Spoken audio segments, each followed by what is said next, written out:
देखो, हम बौद्ध दर्शन को देख रहे थे और बौद्ध दर्शन के लगभग हमने सभी दार्शनिक सिद्धांतों को देख लिया था।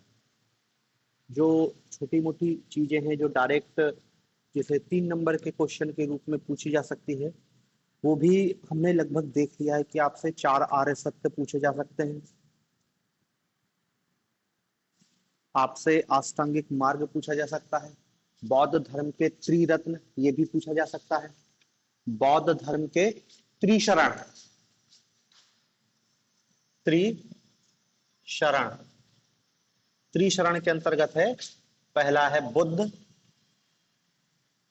दूसरा है धम्म और तीसरा है संघ। बुद्ध, धम्म, संघ। ठीक है ना।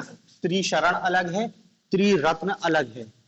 और यदि पूछ ले त्रिलक्षण, बौद्ध धर्म के अनुसार त्रिलक्षण कौन कौन से हैं,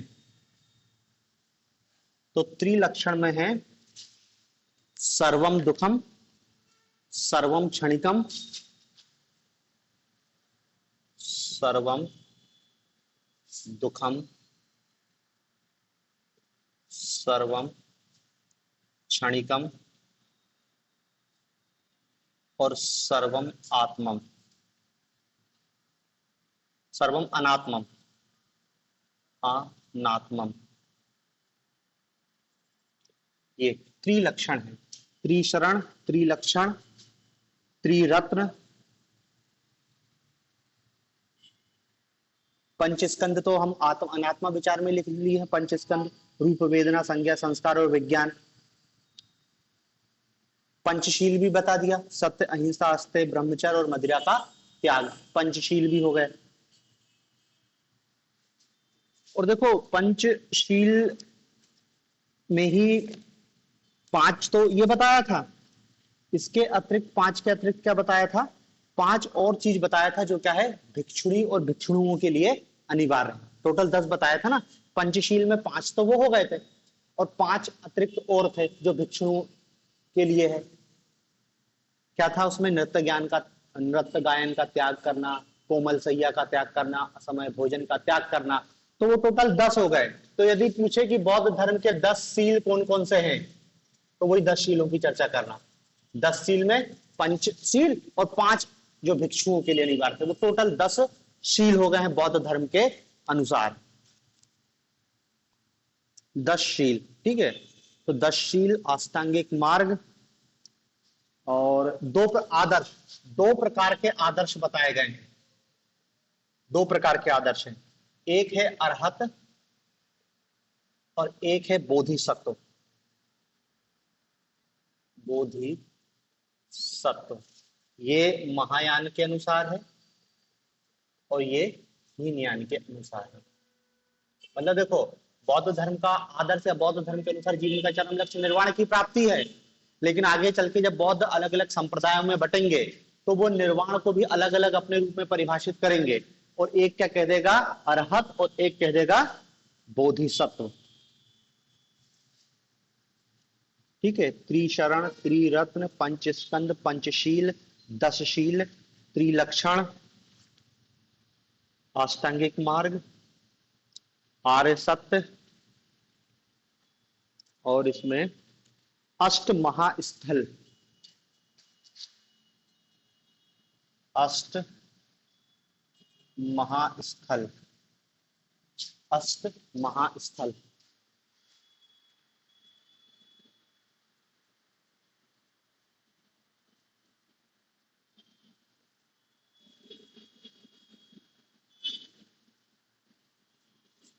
अष्ट महास्थल में कुछ नहीं, महात्मा बुद्ध से जो जुड़े 8 उनके स्थल हैं, उन्हीं को अष्ट महास्थल कह रहे हैं। जैसे जहां उनका जन्म हुआ, लुम्बिनी, लुम्बिनी। दूसरा है बौद्ध गया, जहां उनको ज्ञान की प्राप्ति हुई। तीसरा है सारनाथ, धम्म चक्र प्रवर्तन किया। कुशीनगर,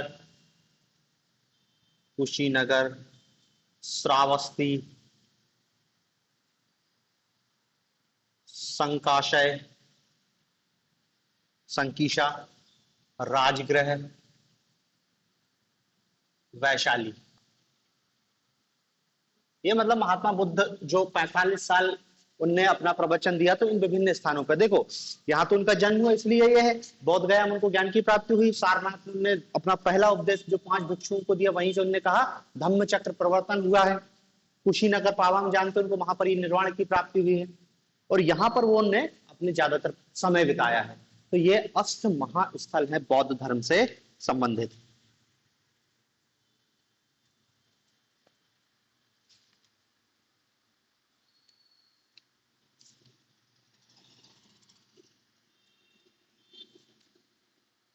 एक चीज और बचती है इसमें, त्रिपिटक।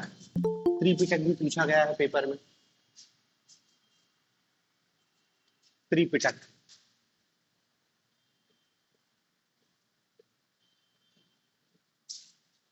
बौद्ध दर्शन या धर्म से संबंधित 3 ग्रंथ। पिटक, पिटक मतलब पिटारा, पेटी।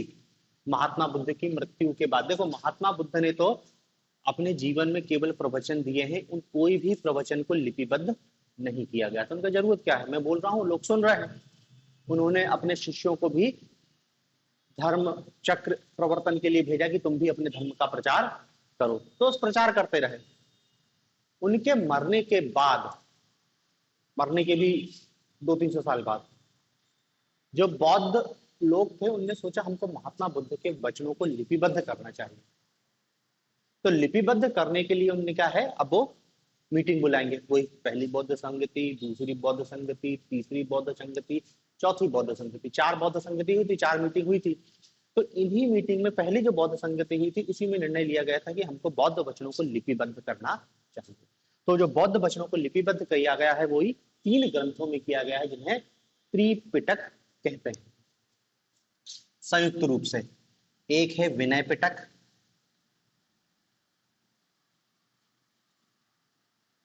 सुक्त पिटक, विनय पिटक, सुक्त पिटक और अभिधम्म पिटक। सुक्त पिटक और अभिधम्म, अभिधम्म पिटक। ठीक है, अब देखो नाम से स्पष्ट है विनय पिटक। विनय पिटक में क्या है, विनय नियम, इसमें बौद्ध धर्म से संबंधित नियमों का संकलन है, नियम सम्मिलित है। बौद्ध धर्म से संबंधित नियमों का संकलन किया गया है, और ये किसको पालन करना है, बौद्ध भिक्षुओं को पालन करना है, बौद्ध भिक्षुओं को पालन करना। दूसरा क्या है, सुत्त पिटक। सुत्त, सुत्त मतलब वो पाली में रा का उच्चारण नहीं किया जाता है, तो सूत्र है एक टाइप से। तो बौद्ध धर्म से संबंधित नैतिकता और धर्म से संबंधित बुद्ध के भाषण सम्मिलित हैं। नैतिकता एवं धर्म से संबंधित बुद्ध के उपदेश, नैतिकता एवं धर्म से संबंधित बुद्ध के उपदेशों को सम्मिलित किया गया है। ठीक है, फिर तीसरा आता है अभिधम्म पिटक। अभिधम्म पिटक दरअसल क्या है, बौद्ध दर्शन का तत्व मीमांसा, तत्व मीमांसा, नैतिकता, इन बातों पर फोकस करता है। मूल रूप से तत्व मीमांसा पर केंद्रित है, और तत्व मीमांसा का आप मतलब जानते ही हो। तो ये अभिधम्म पिटक है। 3 पिटकों को संयुक्त रूप से त्रिपिटक कहा जाता है। 3 नंबर में पूछा था, इनका भी अलग अलग है कि सुत्त पिटक के अलग अलग हिस्से हैं, अभिधम्म पिटक के अलग अलग हिस्से हैं, उससे अपन कोई मतलब नहीं। 3 नंबर में आएगा ज्यादा से ज्यादा त्रिपिटक क्या होता पूछा गया है एक बार। तो ये बौद्ध धर्म से संबंधित देखो छोटी छोटी बातें हैं। अब इसमें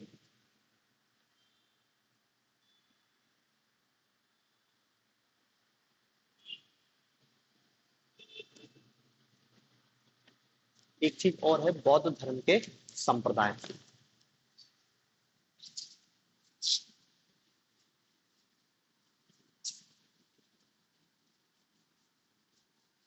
बौद्ध धर्म के संप्रदाय, समझ रहे ना कि बौद्ध धर्म अब हिस्सों में बटेगा, और एक एक हिस्से एक एक संप्रदाय के रूप में पैदा होते हैं। तो हमको अब देखना है बौद्ध धर्म के विभिन्न संप्रदाय। बौद्ध धर्म के विभिन्न संप्रदाय।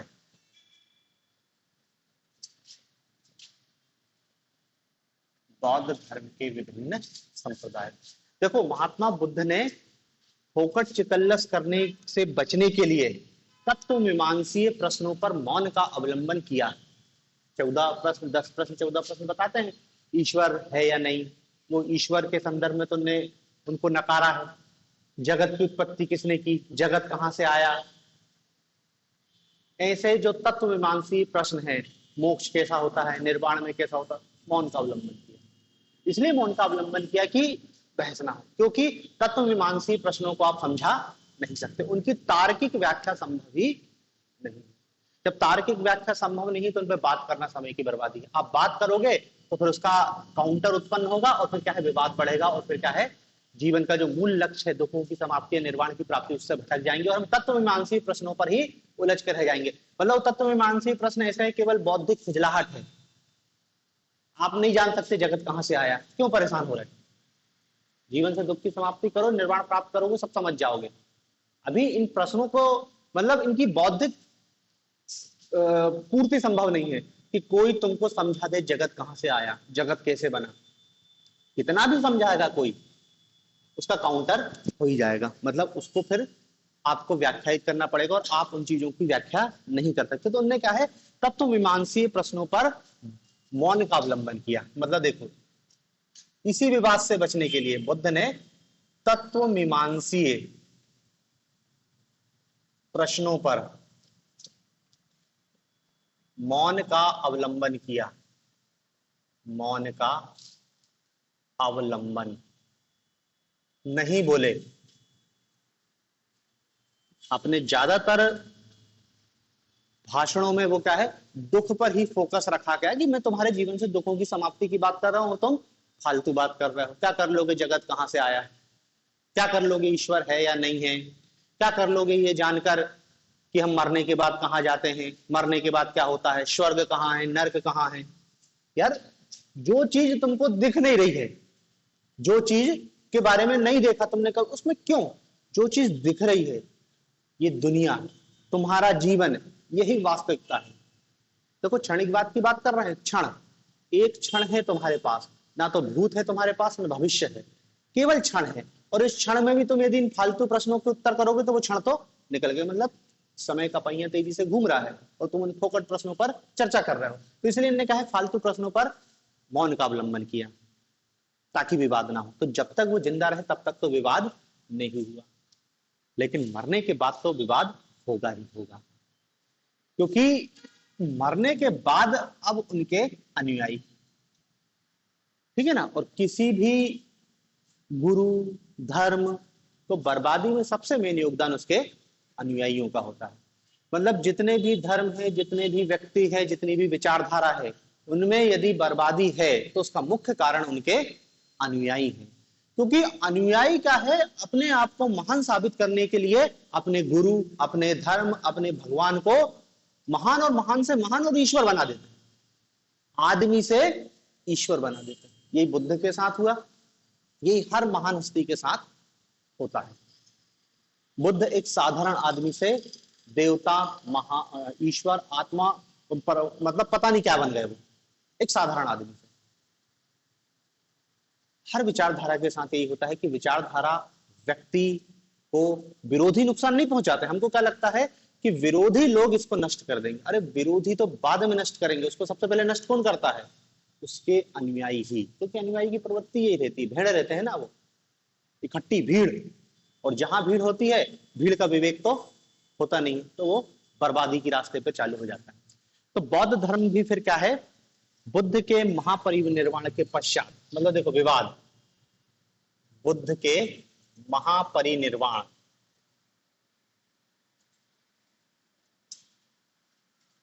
महापरिनिर्वाण के पश्चात, ये जो मौन है ना, महापरिनिर्वाण के पश्चात मौन की व्याख्या प्रारंभ हो गई। मौन की व्याख्या प्रारंभ हो गई।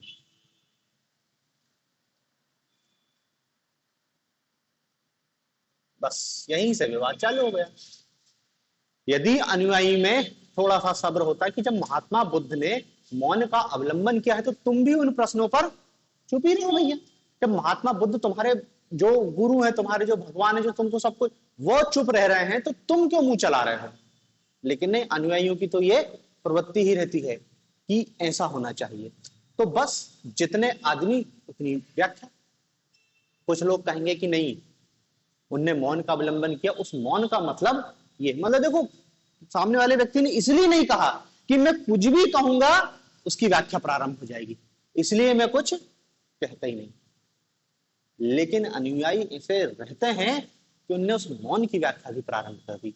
अरे जब सामने वाले ने कुछ नहीं कहा मतलब चुप रहो, लेकिन वो चुप रहने को भी तैयार नहीं। बस जैसे इस मौन की व्याख्या प्रारंभ होगी, अब हर व्यक्ति क्या है अपने हिसाब से व्याख्या करेगा कि नहीं वो मौन थे, लेकिन उनके मौन का मतलब ये था, उनका इशारा ये था, तुम नहीं समझे, हम समझ गए। दूसरा कहेगा नहीं, उनके मौन का मतलब ये था, मैं से अलग से बात करी थी उनने, अब क्या कर लो, मैं खास आदमी उनका, मैं निर्वाण प्राप्ति हूं।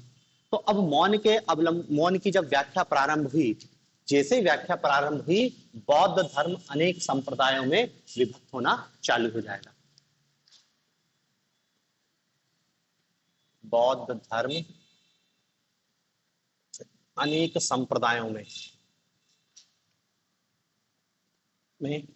विभक्त होना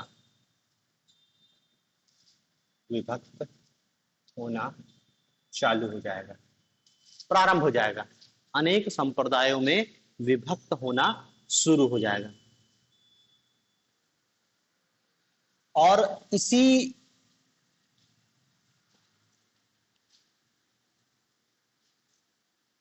इसी मौन की व्याख्या के लिए क्या है, वाद विवाद के लिए बौद्ध संगीतियों का आयोजन किया गया।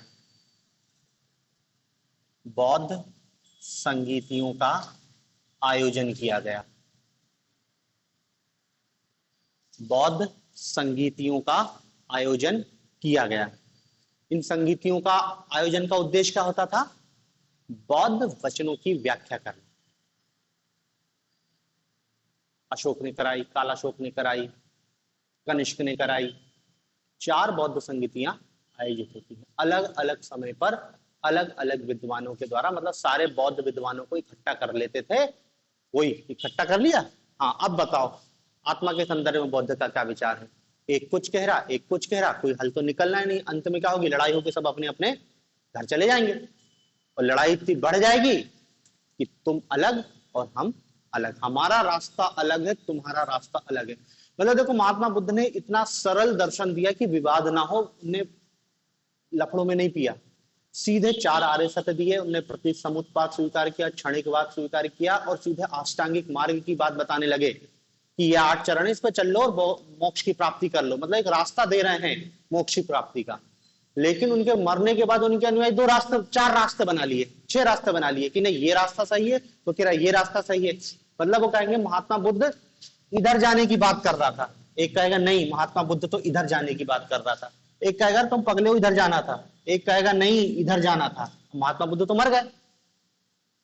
बस आधे इधर चले गए, आधे इधर, आधे इधर, आधे इधर।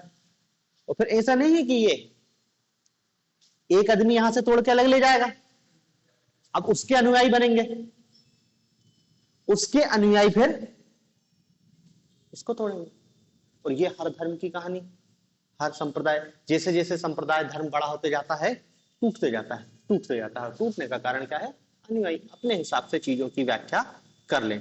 तो मतलब देखो समय समय पर विभिन्न बौद्ध संगीतियों का आयोजन किया गया ताकि बौद्ध वचनों की व्याख्या हो, उन परस्पर वाद विवाद होता है। उस वाद विवाद का परिणाम होता है कि अंततः बौद्ध जो धर्म है अंततः 4 संप्रदायों में बट जाता है। अंततः 4 संप्रदायों में बट जाता है। अंततः फाइनली 4 हिस्से हो गए। मतलब 4 बौद्ध संगति होती हैं, तो ऐसा नहीं, विवाद तो पहले ही में हो गया था, लेकिन पहले में स्पष्ट अलग अलग नहीं हुआ, पहले में विवाद तो शुरू में हो गया था। विवाद तो वहीं से शुरू हो गया। मतलब देखो, सत्ता की उनने कहा कि राजा के बाद कौन राजा बनेगा, तो आपस में लड़ते हैं। यहाँ पे भी वही हो रहा है कि महात्मा बुद्ध का वास्तविक अनुयायी हम हैं, तुम तो फर्जी हो, तुम अपनी व्याख्या कर रहे हो। ऐसा नहीं कहा महात्मा बुद्ध ने। अब देखो, इस समस्या का कोई हल नहीं है, क्योंकि समस्या का समाधान तो कौन कर सकता, महात्मा बुद्ध आके ही कर सकते हैं, वो तो मर गए। और देखो, अनुयायी इतने कट्टर होते हैं कि महात्मा बुद्ध आके बोल भी दे उनसे कि नहीं नहीं मैंने ऐसा नहीं कहा था, तो महात्मा बुद्ध को भगा देंगे वो मार के, कह रहे तुम्हें नहीं पता, तुम मर गए, तुम जाओ जहां से, हमको पता है, हम जो कह रहे हैं वो सही है। ये हर अनुयायी की स्थिति है, वो अपनी व्याख्या अपने हिसाब से कर देते। अब उनका भगवान भी आके उनको नहीं बदल सकते, इसलिए तो वो अनुयायी है ना। तो देखो, 4 संप्रदाय हैं फाइनली बौद्ध धर्म के। पहला संप्रदाय है वैभाषिक संप्रदाय। वैभाषिक वैभाषिक संप्रदाय।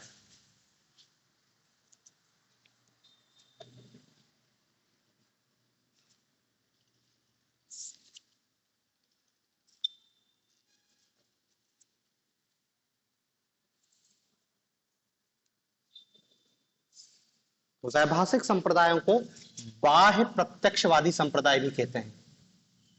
बाह्य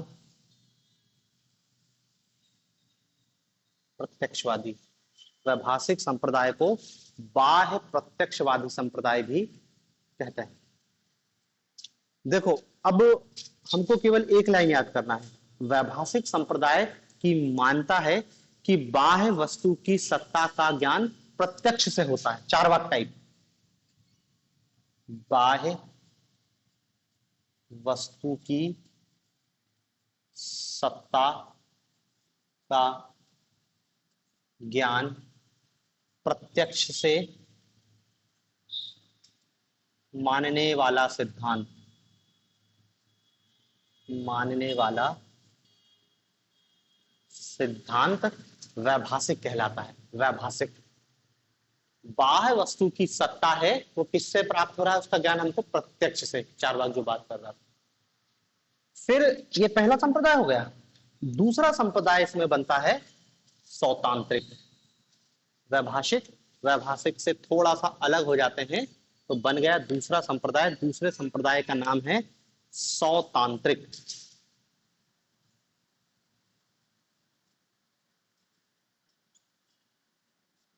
सौतांत्रिक, सौतांत्रिक को बाह्य अनुमेयवाद भी कहते हैं। बाह्य अनुमेयवाद, बाह्य अनुमेयवाद।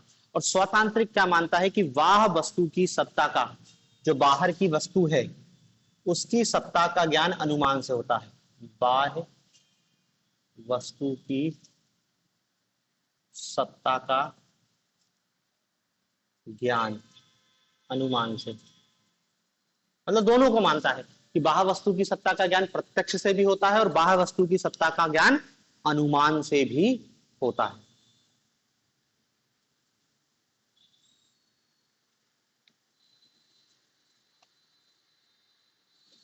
ये दोनों सिद्धांत, ये 2 संप्रदाय संयुक्त रूप से, इनको हम हीनयानी संप्रदाय कहते हैं।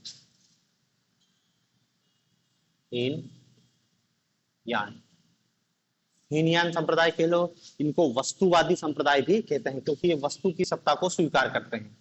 वस्तुवादी, बाह्य वस्तु की सत्ता को स्वीकार करने वाला सिद्धांत है वस्तुवादी। हीनयान, 2 संप्रदाय, दोनों एक में जुड़े रहते हैं। हीनयान ही मतलब हीनयान आगे जाके बढ़ जाता है 2 हिस्सों में, वैभाषिक और सौतांत्रिक में। तीसरा इनका संप्रदाय है योगाचार विज्ञानवाद। योगाचार विज्ञानवाद, योगाचार विज्ञानवाद। योग और आचार पर अधिक बल देने के कारण इसको योगाचार कहा गया। योगाचार मतलब क्या है, योग और आचार पर, समझ रहे हैं ना।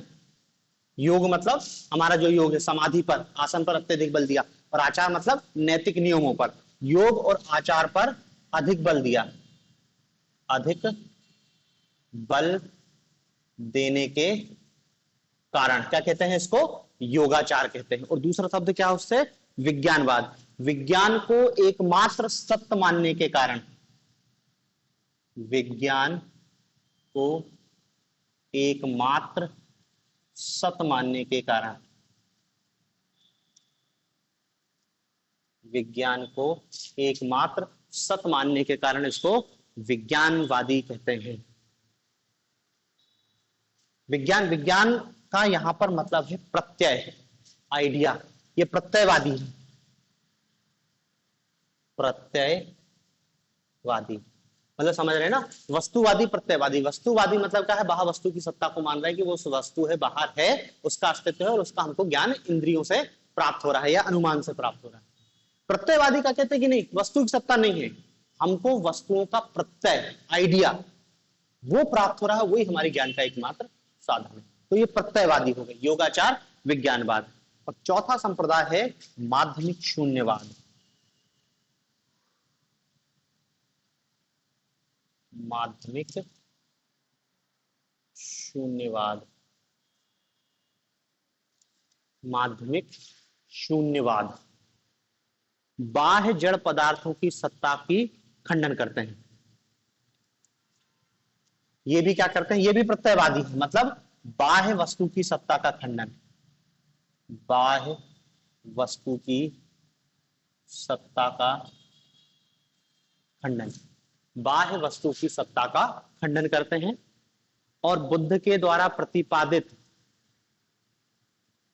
मध्यम मार्ग, माध्यमिक कह रहे हैं ना, तो मध्यम मार्ग, मध्यम मार्ग के प्रबल समर्थक हैं, इसलिए माध्यमिक। और शून्यवाद, शून्य को परम तत्व मानने के कारण ये शून्यवादी हो गए।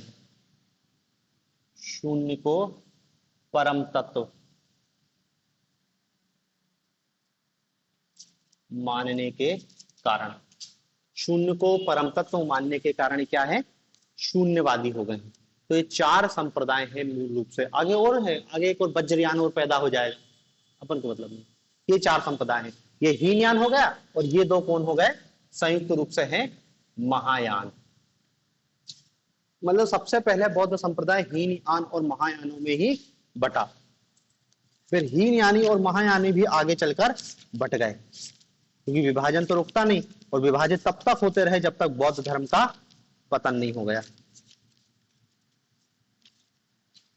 तो हम तो साधारण कह देते कि ये बौद्ध हैं,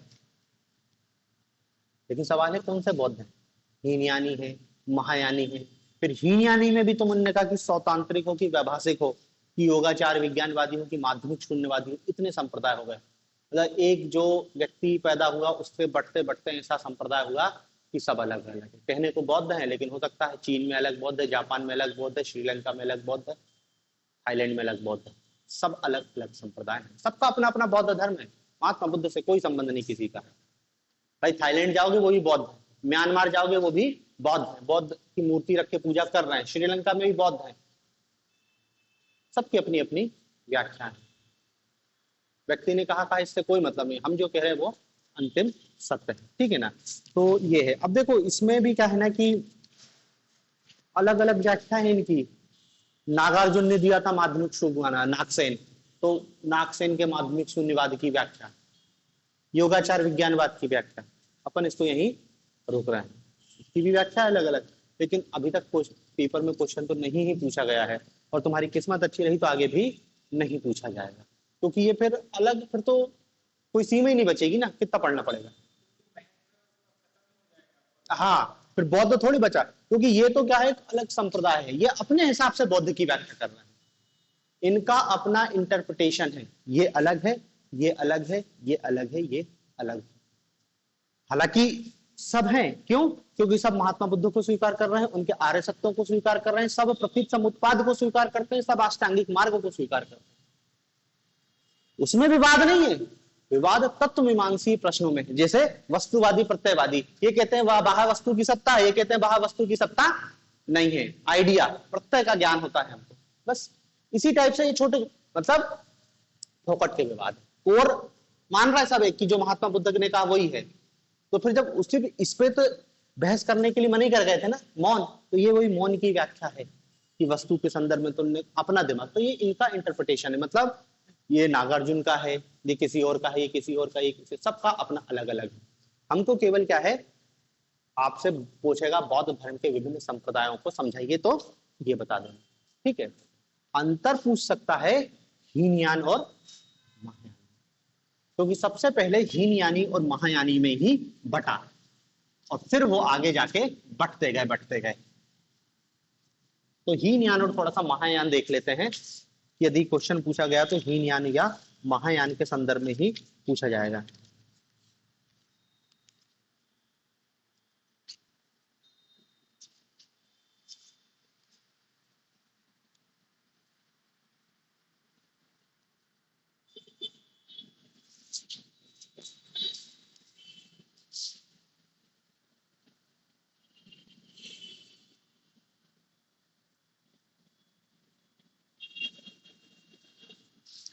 हीनयान और महायान में अंतर।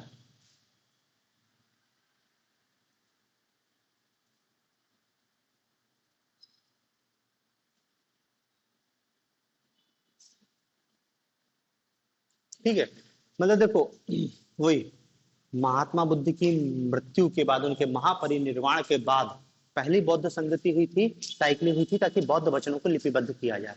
विवाद हुआ लेकिन बटे नहीं। दूसरी बौद्ध संगति हुई, लेकिन दूसरी बौद्ध संगति में स्पष्ट रूप से विभाजन हो गया। हालांकि उस समय दूसरी बौद्ध संगति के समय इनको हीनयान महायान नहीं कहा गया था, उस समय शब्द यूज किया था हीन सांघिक, हीन सांघिक, और इनको क्या नाम दिया गया, महासांघिक, महासांघिक। तो यदि हीन सांघिक महासांघिक शब्द भी यूज करे तो भी समझना वो हीनयान या महायान की ही बात कर रहा है। हीन सांघिक ही आगे चलकर हीनयान में कन्वर्ट हो गया और महासांघिक ही महायान बना। मतलब हीनयान, इसको हम थेरवादी भी कहते हैं, थेरवादी या स्थिरवादी। क्या शब्द यूज करते हैं, थेरवादी, थेरवादी। या फिर एक शब्द और यूज करते हैं, स्थविरवादी, स्थिरवादी।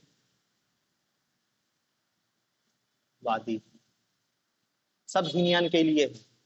थेरवादी, थेर मतलब होता है, थेर मतलब पाली भाषा का शब्द है, थेर का मतलब होता है सीनियर। कहते हैं ना कि किसी भी संघ के सीनियर मोस्ट लोग, बुजुर्ग लोग, सीनियर, सीनियर ओल्ड के लिए यूज किया जाता है थेर शब्द, कि जो सीनियर लोग हैं उनके लिए थेर शब्द यूज कर रहे हैं। तो थेरवादी। तो देखो जो द्वितीय बौद्ध संगति हुई थी उसमें हीन सांघिक महासांघिक वर्ण जाते हैं, क्योंकि जो थेरवादी लोग थे, जो सीनियर लोग थे, उनने कुछ लोगों को पाप भिक्षु के संघ से बाहर कर दिया। पाप भिक्षु मतलब भिक्षु, और पाप मतलब पापी, पापी भिक्षु कह के बाहर कर दिया।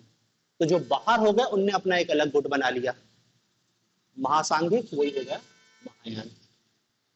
जो मेन लोग थे वो बचे हीनयान। मतलब हीनयान वो है, ये क्या है, बौद्ध धर्म का आरंभिक स्वरूप है। बौद्ध धर्म कह लो या दर्शन कह लो, बौद्ध दर्शन का आरंभिक स्वरूप, बौद्ध दर्शन का आरंभिक स्वरूप है हीनयान। और महायान क्या है, परवर्ती स्वरूप है महायान। यह बौद्ध दर्शन का परवर्ती विकसित रूप है। बौद्ध दर्शन का परवर्ती विकसित स्वरूप।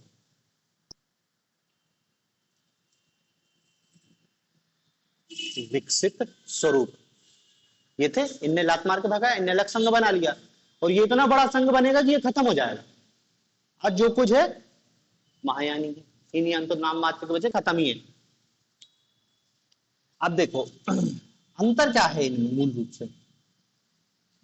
थेरवादी सीनियर लोग बुद्ध के वचनों को एज इट इज स्वीकार करेंगे, नो इफ नो बट, उनने ये कहा है तो इसी का उपयोग करेंगे। महात्मा बुद्ध ने चलते समय उन्होंने कहा अपना दाएं पैर पहला उठाओ, तो दाएं ही उठाएंगे, हमें कोई मतलब नहीं, दिमाग नहीं लगाना है।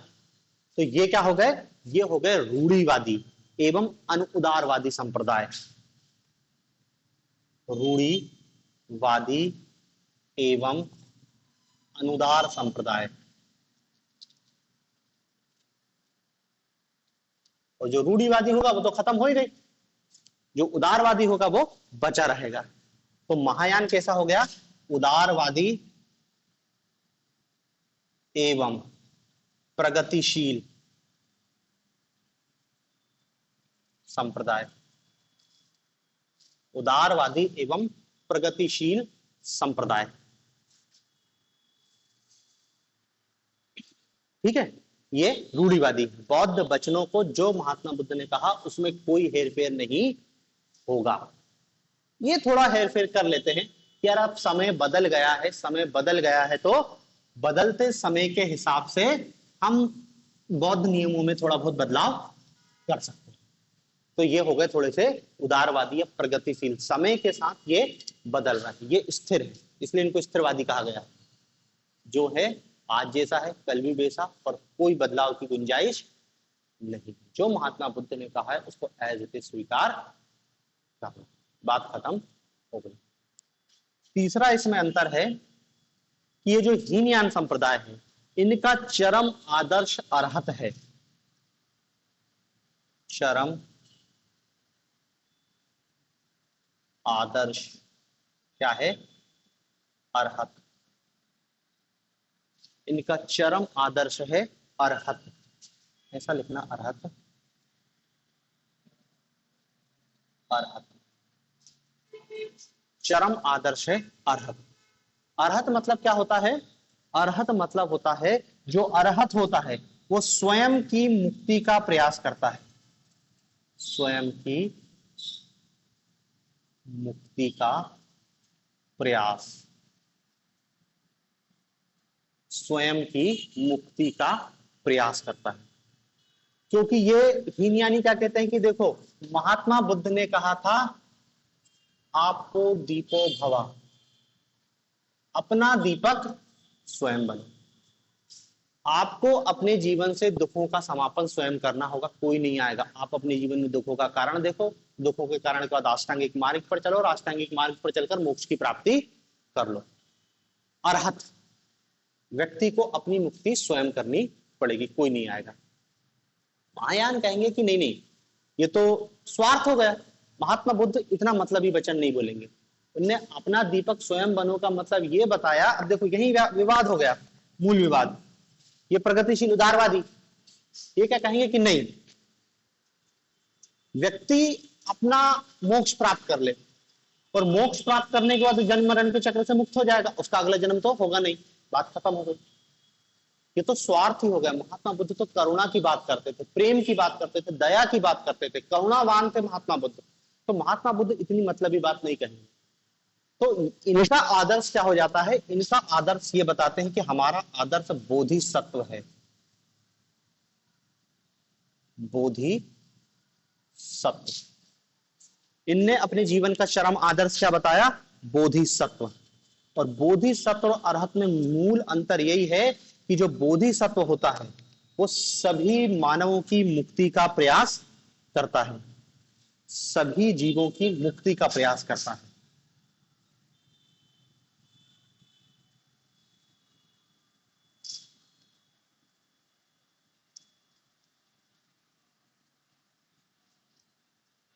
सभी जीवों की मुक्ति का प्रयास करता है। मतलब देखो बोधिसत्व महायानियों के अनुसार एक ऐसा व्यक्ति है जो मोक्ष प्राप्त करने की कगार पर बैठा है, मतलब अष्टांगिक मार्ग पे चल रहा, समाधि की चरम अवस्था में मोक्ष प्राप्त कर सकता है, लेकिन मोक्ष प्राप्ति की अंतिम स्थिति में रुक जाएगा, मोक्ष प्राप्त नहीं करेगा। क्योंकि यदि उसने निर्वाण की प्राप्ति कर ली तो वो तो जन्म मरण चक्र से मुक्त, अगला जन्म उसका होगा नहीं। तो पापियों का क्या होगा, आम आदमी का क्या होगा, उनका भी तो भला करना है ना, करुणा प्रेम, उनकी भी तो मुक्ति दिलानी है। तो नहीं, बोधिसत्व सभी जीवों की मुक्ति का प्रयास करेगा, वो अपने निर्वाण को रोक देगा। और किस पे? अन्य जीवों की मुक्ति पर प्रयास करेगा। मृत्यु हो जाएगी, फिर उसका अगला जन्म होगा, फिर वो प्रयास करेगा। समझ रहे ना? अवतारवाद। घबराने की जरूरत नहीं है, महात्मा बुद्ध अवतार लेने वाले हैं, तुम्हारे दुखों का निवारण होगा। यहीं से अवतारवाद, इन्हीं का कॉन्सेप्ट है अवतारवाद। महात्मा बुद्ध के अवतार होंगे। अभी भी अगला अवतार बचा है मैत्रेय बुद्ध का, आने वाला है। वो कब आएगा? ये हिंदुइज्म, हिंदुइज्म में भी विष्णु का अवतार बचा हुआ है, वही रास्ता देख रहा है कलयुग का। ये भी कह रहे हैं कि महात्मा बोधिसत्व। अब इसमें बोधिसत्व कॉन्सेप्ट हो गए, समय समय पर अलग अलग बोधिसत्व होंगे। मतलब बोधिसत्व तो ऐसा है, अपने पुण्य लोगों को दे देगा और लोगों के पाप अपने सर ले लेगा, इतना करुणावान है। तो ये कहेंगे जीवन का लक्ष्य बोधिसत्व है, कि व्यक्ति को सिर्फ अपनी मुक्ति का प्रयास नहीं करना। अपनी मुक्ति में तो मतलब ही हो गया कि खुद मुक्त हो गए, मोक्ष निर्वाण प्राप्त कर लिया, जन्म मरण और मुक्त हो गए। नहीं भैया, मुक्त नहीं होना है, लोगों को भी तो मुक्त करो। तो बोधिसत्व। अब देखो, ये मेरे हिसाब से कभी पूछ सकता है कि बौद्ध धर्म में बोधिसत्व की अवधारणा को समझाइए। तो बोधिसत्व में आप इतना ही बताना है कि बौद्ध धर्म में जो बोधिसत्व है, ये महायान का आदर्श है। महायान संप्रदाय के अनुसार व्यक्ति के जीवन का चरम लक्ष्य बोधिसत्व है। और बोधिसत्व एक ऐसी अवधारणा है जिसमें व्यक्ति क्या है, निर्वाण की प्राप्ति नहीं करता है अकेले, बल्कि सभी जीवों की मुक्ति का प्रयास करता है। वो व्यक्ति अन्य व्यक्तियों के पापों को अपने ऊपर ले लेता है और अपने पुण्य कर्म, अपने अच्छे कर्म व्यक्तियों को दे देता है। बोधिसत्व, ठीक है। तो ये बोधिसत्व की अवधारणा महायानी की है। बोधिसत्व बार बार जन्म लेता है, काय के लिए? जीवों का कल्याण करने के लिए बार बार जन्म ले। तो बस इसलिए महायान धर्म लोकप्रिय होगा, क्योंकि यहां तो ये क्या कहेंगे, चलो भैया ये अष्टांगिक मार्ग स्वयं चलो। ये बोधिसत्व सही है ना, लोगों की चिंता कर रहा है, बस लोगों को कुछ करना ही नहीं है, ये तो लोगों के पाप भी ले ले रहा है। तो यहीं से अवतारवाद, यही मूर्ति पूजा चालू कर देंगे। महात्मा बुद्ध की मूर्ति धर के पूजा करना चालू कर दो, उनका प्रसाद चढ़ाओ। मतलब यहीं से देखो, हिंदुइज्म का पूरा मूल कॉन्सेप्ट यहीं से निकल रहा है। अब विवाद ये, हिंदुइज्म कहते ने हमसे चुराया, ये कहते हिंदुइज्म ने हमसे चुराया। कुछ नहीं, किसी को चुराया, बात एक ही है। मतलब जो महात्मा बुद्ध लेके आए थे वो यहाँ पर पूरा अब बदल रहा है धीरे धीरे करके। इसलिए तो बौद्ध धर्म इतना ज्यादा लोकप्रिय होता है, क्योंकि इनके कारण ये तो खत्म हो गए, क्योंकि ये स्थिर है, ये प्रगतिशील व्याख्या। उदारवादी के हाँ ठीक है ऐसा भी कर लेना, तुमको ऐसा लग रहा तुम वैसा कर लो। जितना ज्यादा लिबरल होता गया उतना धर्म फैलता गया, फैलता गया, फैलता गया। फिर इसमें जो लोग जुड़े बाद में, वो नागसेन जैसे लोग जुड़े, जो अपने आप में वो महात्मा बुद्ध से कम नहीं थे। क्योंकि किसी भी संप्रदाय के चालने के लिए जरूरी क्या है कि व्यक्ति, उसका व्यक्ति कैसा है। यहाँ पे जो व्यक्ति जुड़े, धर्म कीर्ति जैसा व्यक्ति जुड़ा, जो उस समय पूरे विश्व में सबसे बड़ा लॉजिशियन, तार्किक व्यक्ति, वसुबंधु, बहुत सारे ऐसे एक से एक लोग जुड़ते गए, तो ये अवधारणा ज्यादा लोकप्रिय होती है। तो याद रखना, ये बोधिसत्व के संदर्भ में शॉर्ट नोट्स पूछ सकता है कभी। तो याद रखना महायान की है, और बता दिया मैंने कि वो कहना क्या चाह रहा है बोधिसत्व की अवधारणा के माध्यम से। फिर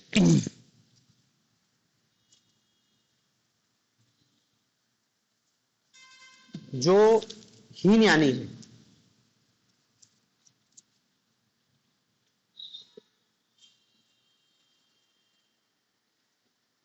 हीनयानी चौथा पॉइंट लिख सकते हो कि हीनयानी निर्वाण को अभाव रूप माना गया है। ये लोग क्या मानते हैं, इनने निर्वाण की व्याख्या की है। इनके लिए निर्वाण क्या है, अभाव रूप, मतलब दुखों का अभाव। मतलब वही जो बताया था ना, बुझ जाना, बुझ जाना। मतलब निर्वाण दुखों के अंत की अवस्था है, और निर्वाण का अर्थ है बुझ जाना। जैसे दीपक के बुझ जाने से प्रकाश का अंत हो जाता है, वैसे निर्वाण की प्राप्ति से दुखों का अंत हो जाता है। और ये लोग निर्वाण को क्या मानेंगे, भाव रूप, सकारात्मक। निर्वाण का अर्थ महायानियों के अनुसार क्या है, भाव रूप। मतलब निर्वाण की प्राप्ति के पश्चात व्यक्ति के जीवन से दुखों के साथ साथ आनंद की भी प्राप्ति होती। मतलब दुख की समाप्ति तो होगी ही, दुख की समाप्ति तो होगी ही होगी, आनंद की प्राप्ति भी होगी, आनंद की प्राप्ति भी होगी।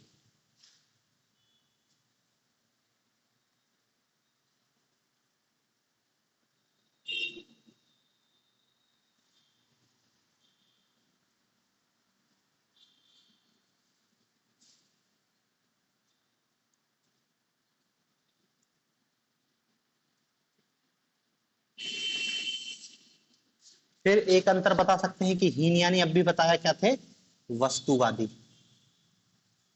और ये क्या है, विज्ञानवादी या प्रत्ययवादी, इसको लिख सकते हैं, विज्ञानवादी या प्रत्ययवादी।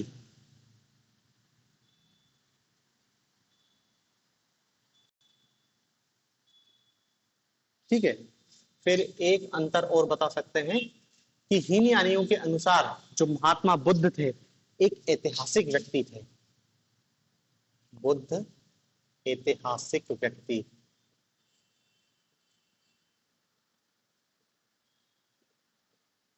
एक ऐतिहासिक व्यक्ति थे। और महायानी क्या कहते हैं कि बुद्ध आध्यात्मिक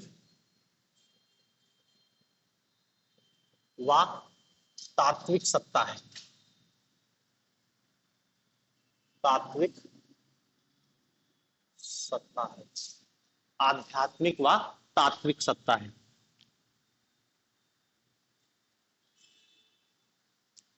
हीनयान कहते हैं महात्मा बुद्ध एक साधारण मनुष्य थे, साधारण मनुष्य की तरह पैदा होते हैं, निर्वाण की प्राप्ति करते हैं, साधारण मनुष्य की तरह ही बुढ़ापा आता है और उनकी मृत्यु होगी, बात खत्म हो गई।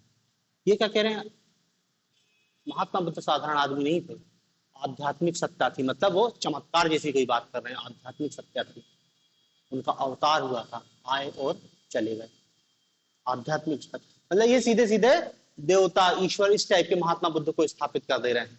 और यही लोग फिर आगे चल के, क्योंकि देखो यहीं से अवतारवाद आ गया, यही पहली बार भक्ति की अवधारणा भी यही लोग लेके आएंगे, महायानी, भक्ति की, भक्ति करो कुछ नहीं करना है, बोधिसत्व तुम्हारे लिए प्रयास, ये कर्म प्रधान है, कर्म प्रधान आदमी दूर भगेगा इससे, भक्ति प्रधान, भक्ति सरल है ना, भक्ति में क्या करना है, पद्धति है, उन्होंने कहा कि भक्ति क्या है, मूर्ति पूजा करना है, उन्होंने कहा कि दूध चढ़ाना है शिवलिंग में, प्रसाद चढ़ाना है, गणेश जी बिठा दिया उसकी पूजा अर्चना करना है और कुछ नहीं करना। टेंशन किसकी है, गणेश जी की, विघ्नहर्ता है वो, बिठा ही रहा है इसलिए इसको कि हमारे जीवन का विघ्न वो हर ले, यही है ना बोधिसत्व, तुम्हारे पापों को जो हर ले रहा है, को तो मजा आ गया, टेंशन ही नहीं है, बैठा तो है बोधिसत्व, करो खूब पाप भरेगा वो, तो करो विघ्न वाले काम, विघ्न हरता तो अपने घर में बैठे हैं। तो वही अवतारवाद, फिर धीरे से मूर्ति पूजा आ गई, भारत में पहली बार मूर्ति पूजा बौद्धों ने चालू की थी, और पूरे भारत में बौद्ध की अनगिनत मूर्तियां बनी गई, मठ बनना चालू हो गए, विहार तो पहले भी बन रहे थे लेकिन अब वो एक अलग रूप ले लेते हैं, मतलब मंदिर का समझ लो प्रारंभिक रूप है, अभी मंदिर नहीं बनते हैं, गुप्त काल में साधारण मंदिर बनते हैं, फिर धीरे धीरे मंदिरों का विकास होता है, लेकिन प्रारंभिक रूप यही है। जबकि ये बेचारे कर्म प्रधान, ये कह रहे हैं बुद्ध साधारण व्यक्ति था, उनने निर्वाण की प्राप्ति करी, तुम को भी निर्वाण की प्राप्ति करनी पड़ेगी खुद, हम कुछ नहीं कर पाएंगे, महात्मा बुद्ध कुछ नहीं कर पाएंगे। महात्मा बुद्ध ने मरते हुए यही कहा था कि अपना दीपक स्वयं बनो, ये अलग कि नहीं नहीं ऐसा भी नहीं है, महात्मा बुद्ध इतने क्रूअल नहीं हो सकते, वो तो करुणा की बात करते थे कि लोगों का कल्याण करना है तो लोगों का कल्याण करेंगे बोधिसत्व, थोड़ा सा प्रयास आम आदमी करेगा, बाकी बोधिसत्व तो बैठा ही है तुम्हारा कल्याण करने के लिए। तो देखो ये तो खत्म हो गए, इनका खत्म होना तय था, क्यों, क्योंकि ये रूढ़िवादी थे, इसमें परिवर्तन को स्वीकार नहीं कर रहे थे और कर्म प्रधान की बात कर रहे थे, और महायानी के कारण लोगों को मजा आ गया कि महायानी तो सिंपल बात कर रहा है, ठीक है ना, सरल कर दिया इनने बौद्ध धर्म को, सरल, सरल मतलब समझ रहे ना, सरल तो महात्मा बुद्ध ने अपने हिसाब से सरल देके गए थे कि इस पे चलोगे अष्टांगिक मार्ग पे, लेकिन वो अष्टांगिक मार्ग कम, कष्टांगिक मार्ग बहुत ज्यादा है, 8 अंग है लेकिन बहुत कष्ट है, काष्टांगिक मार्ग, तो इनने सरल कर दिया, उनका सत्यनारायण की कथा करो, सारी समस्या का समाधान हो जाएगा, तुमको टेंशन लेने की कोई जरूरत नहीं। तो ऐसे ही धीरे धीरे विकसित होते होते ये फिर हिंदुइज्म इसी का प्रतिरूप, पता ही नहीं चलता कौन किससे क्या चोरा है, किसके क्या, इसके देवी देवता उधर, उसके देवी देवता इधर, बहुत लड़ाई है। लड़ाई हिंदू मुसलमान से पहले बौद्ध हिंदुओं की है। अब तो वो तो क्या है कि भारत से बौद्ध खत्म हो गए, जो बौद्ध बचे हैं वो तो अंबेडकर की देन है, अंबेडकरवादी बौद्ध हैं। जो मूल बौद्ध थे वो तो भारत से खत्म हो गए, उधर लद्दाख लद्दाख साइड है, थोड़े बहुत नाम मात्र, बाकी पूरे भारत से खत्म हो गए। तिब्बत लद्दाख इधर ही है, अरुणाचल, वो मूल बौद्ध हैं। भारत से तो बौद्ध धर्म खत्म हो गया, ना हीनयान बचा ना महायान बचा। उनके भारत में तो उनका कोई धर्म ग्रंथ भी नहीं बचा था। ये जो पिटाकिटक है ना, ये सब उधर से लेके आए, कुछ चीन से लेके आए, कुछ श्रीलंका से लेके आए, कुछ तिब्बत से लेके आए, उनका फिर ट्रांसलेशन किया गया। भारत में तो कोई उनका ग्रंथ भी नहीं बचा था। उनके मठ विहार पे बौद्धों का ऐसा कहना है कि हिंदुओं ने कब्जा कर लिया। मतलब जैसे हिंदू दावा करते ना कि मुस्लिम शासक आए और मंदिर तोड़ के मस्जिद बना दी, बौद्ध स्कॉलर ये दावा करते हैं कि हमारे मठ और विहारों पर हिंदुओं ने कब्जा कर लिया। हमारे महात्मा बुद्ध की मूर्ति थी, उस पे गेरुआ रंग पोत दिया और फलाना सा, उन्होंने कहा ये शंकर जी हैं, ये है, ये है। तो बड़े बड़े दावे करते हैं। तो ये हीनयान और महायान है। तो देखो हमको तो सिंपल सा अंतर पूछेगा हीनयान और महायान में, लेकिन यदि वो पूछे कि बौद्ध धर्म के संप्रदाय, तब आप सौतांत्रिक और वैभाषिक बताओगे, योगाचार और विज्ञानवाद बताओगे। अलग अलग आप बताओगे कि हमको 4 संप्रदाय पता है, और ये 4 विभिन्न अलग अलग संप्रदाय हो गए, और चारों ही क्या कहते नास्तिक टाइप के। ऐसा नहीं है कि जो हीनयान है वो स्वीकार कर ले रहा है कि देवता है, बोधिसत्व को स्वीकार कर रहा है, और महात्मा बुद्ध की सत्ता को तो एक अलौकिक पुरुष के रूप में वो स्वीकार कर रहा है। तो ये हीनयान और महायान है। अब इसमें एक चीज और बचती है कि कैसे साबित करोगे कि बुद्ध का मार्ग मध्यम मार्ग, कैसे साबित करोगे कि बुद्ध का मार्ग मध्यम मार्ग है, ठीक है ना। तो देखो जब मध्यम मार्ग के संदर्भ में क्वेश्चन पूछेगा तो हम क्या बताएंगे कि मध्यम मार्ग होता क्या है कि दो चरम अतियों के बीच का मार्ग, दो चरम अतियों के बीच के मार्ग को मध्यम मार्ग कहते हैं। और चरम अतियां कौन कौन सी हैं? चरम अतियां मतलब एक होता है निषेध और एक होता है अभिपुष्टि। एक चरम है अभिपुष्टि और एक चरम क्या है? निषेध। वही नकारना और समर्थन दोनों के बीच का ही होता है, उसको मध्यम मार्ग कहते हैं। अब हम साबित करेंगे कि देखो सबसे पहले प्रतीत समुत्पाद, प्रतीत समुत्पाद। जब मैंने प्रतीत समुत्पाद बताया था तो बताया था कि कैसे वो मध्यम मार्ग है। तो प्रतीत समुत्पाद में हमने क्या बताया था कि कारणता संबंधी सिद्धांत है और 2 सिद्धांत चलते हैं, एक को कहते हैं सत्कार्यवाद और एक को कहते हैं असत्कार्यवाद। और इसके बीच में उन्होंने क्या बताया था? प्रतीत समुत्पाद। सत्कार्यवाद क्या कहता है? सत्कार्यवाद कहता है कि जो कार्य है वो कारण में विद्यमान होता है, कारण कार्य विद्यमान है। असत्कार्यवाद क्या कहता है?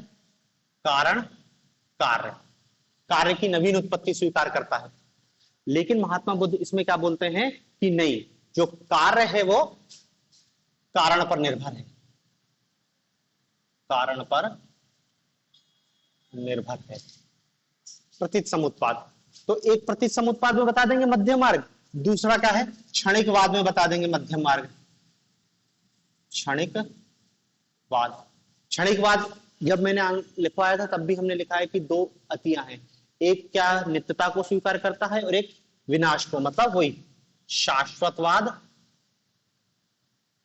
और उच्छेदवाद। आप क्षणिकवाद पढ़ोगे तो उसमें लिखा है, अपन ने डिटेल में उस दिन समझाया था शाश्वतवाद क्या है, उच्छेदवाद क्या है। इन दोनों के बीच क्या कहते हैं बुद्ध कि परिवर्तन ही सत है, परिवर्तन ही सत है। प्रतीत समुत्पाद, क्षणिकवाद, फिर तीसरा हम क्या बताते हैं? अनात्मावाद। इसमें भी वो अनात्मावाद।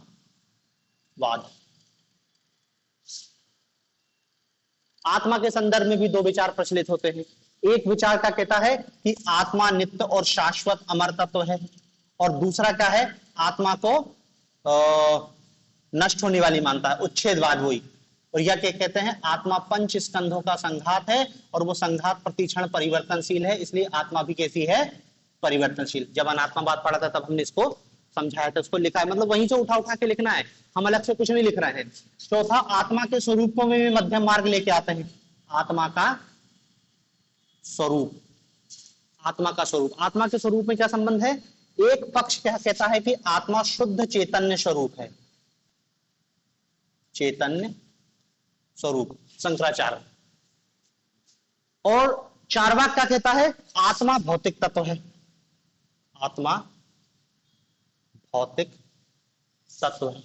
जबकि हमने अनात्मावाद में क्या पढ़ा था कि आत्मा पंच स्कंधों का संघात है, रूप वेदना संज्ञा संस्कार और विज्ञान। इसमें से जो पहला तत्व रूप है वो क्या है, भौतिक, और बाकी चार अभौतिक। तो यहां पे क्या हो गया, मध्य मार्ग, कि भौतिक एवं अभौतिक दोनों हैं, भौतिक एवं अभौतिक दोनों हैं। मतलब देखो, ये आपको तब बहुत आसान लगेंगे जब आपने पूरी बौद्ध फिलॉसफी पढ़ी होगी, तो बहुत आसान है, वो एक एक पॉइंट उठा उठा के लिखना है। डायरेक्ट इसको याद करोगे तो ऐसा लगेगा याद करना है, तो पहले आप प्रतिसमुत्पाद पढ़ो, क्षणिकवाद पढ़ो, अनात्मावाद पढ़ो, तो आपको स्पष्ट रूप से दिख जाएगा कि कहां कहां मध्य मार्ग है। और पांचवा बता देंगे कि नैतिकता के क्षेत्र में भी ये मध्य मार्ग की अभी पुष्टि करते हैं। नैतिकता, चरम सुख, एक अति है चरम सुख, और एक अति क्या है, जैनियों की, जिसको वो क्या कहते हैं, अति दुख, अति कष्ट, अति दुख। और बीच में क्या ले आते हैं, सम्यक, दोनों के मध्य की स्थिति निर्वाण वाली, ना तो अति दुख है और ना ही अति सुख है। तो ये मध्यम मार्ग का परिचायक है, नैतिकता के क्षेत्र में भी ये मध्यम मार्ग का परिचायक है। और चाहो तो और बता सकते हो, अष्टांगिक मार्ग, अष्टांगिक मार्ग भी इनका मध्यम मार्ग का परिचायक है। अष्टांगिक मार्ग है ना, दृष्टि भी सम्यक लो, संकल्प भी सम्यक लो, सब कुछ सम्यक होना चाहिए, तो वो भी क्या है, एक जिसको कह सकते हैं कि मध्यम मार्ग ही है। तो ये आप आसानी से बता सकते हो कि बौद्ध धर्म, एक बौद्ध धर्म में मध्यम मार्ग कैसे है, ठीक है ना। अब देखो, एक क्वेश्चन ये पूछा जा सकता है कि बौद्ध दर्शन की देन क्या है भारत को, या महात्मा बुद्ध की देन क्या है भारत को। मुश्किल ऐसा क्वेश्चन पूछे, लेकिन यदि इस संदर्भ में क्वेश्चन पूछा जाएगा कि बौद्ध धर्म या दर्शन की देन या महात्मा बुद्ध की देन, देखो हम उस पक्ष को नहीं देख रहे हैं कि बौद्ध दर्शन ने भारत में कला और संस्कृति के क्षेत्र में क्या किया, साहित्य के क्षेत्र में, फिलोसफी, दर्शन ने क्या क्या दिया। तो देखो, महात्मा बुद्ध ने जो अपने उपदेश दिए, उन उपदेशों में सबसे पहले आप उनकी देन के संदर्भ में क्या बताओगे।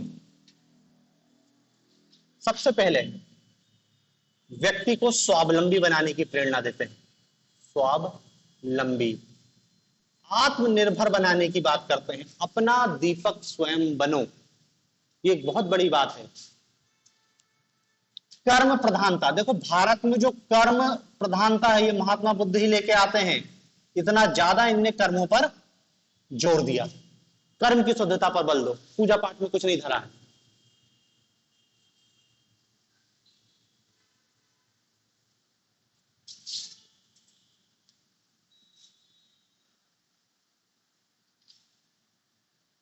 ये देखो, अलग से क्वेश्चन पूछा जा सकता है, ये भी पूछा गया है, कर्म की प्रधानता तो प्रतीक समुत्पाद आ जाएगा, स्वावलंबी स्टेटमेंट आ सकता है कि आपो दीपो भवो, अपना दीपक स्वयं बनो से महात्मा बुद्ध का क्या अभिप्राय है, या व्यक्ति को स्वावलंबी बनाने के संदर्भ में बौद्ध दर्शन की क्या भूमिका है। तो अब आपको व्याख्या करनी पड़ेगी, क्या व्याख्या करेंगे कि महात्मा बुद्ध ने अपने 4 आर्य सत्यों के माध्यम से दुख की समाप्ति की बात की है, और यहाँ पर दुख की समाप्ति के लिए पूरी जिम्मेदारी व्यक्ति की अपनी स्वयं है। व्यक्ति अपने कर्मों के माध्यम से अष्टांगिक मार्ग का अनुसरण करके निर्वाण की प्राप्ति करेगा और दुख की समाप्ति करेगा। महात्मा बुद्ध व्यक्ति को स्वावलंबी बनाते हैं। महात्मा बुद्ध ये नहीं कहते कि मैं कह रहा हूं इसलिए मेरी बात मानो, मतलब देखो ये बहुत क्रांतिकारी घटना है। महात्मा बुद्ध अपने प्रवचनों में कह रहे हैं कि मेरी बात तुम मत मानो, मतलब मैं तुमको अंधविश्वासी नहीं बनाना चाह रहा हूं, ईश्वर ने तुमको दिया है विवेक। मतलब देखो, महात्मा बुद्ध वेदों की आलोचना करते हैं, तो वो कह रहे हैं कि तुम, मैं कह रहा हूं इसलिए वेद की आलोचना को स्वीकार नहीं करो, वेद लो और पढ़ो, उसमें जो लिखा है अपना विवेक लगाओ, क्या वो सही है? यदि तुमको सही लगे तो बात ही खत्म है, और यदि गलत लगे, यदि अपने विवेक निष्पक्ष रूप से उसको देखोगे, तो तुम भी क्या पाओगे कि वो असत्य, मिथ्याभासी, और उससे कुछ नहीं हो सकता। जो याज्ञिक कर्मकांड कर रहे हैं, मैं कह रहा इसलिए उसको मत छोड़ दो, विवेक, अपनी बुद्धि का उपयोग करो कि यज्ञ में तुम क्या है, विभिन्न टाइप के द्रव्य डाल रहे हो, अनाज आहुति दे रहे हो, वो अनाज गरीबों को में बांटोगे तो ज्यादा फायदा होगा या अग्नि में जलाने से ज्यादा फायदा होगा? बुद्धि उपयोग करो। यज्ञों में बलि दी जा रही है, पशु बलि, और कहते हैं कि जो यज्ञ में बलि दी जाती है वो स्वर्ग जाता है, तो तुम अपना दिमाग लगाओ ना, मैं कह रहा हूं इसलिए मत मानो, अपना दिमाग लगाओ, अपने दिमाग का उपयोग करो।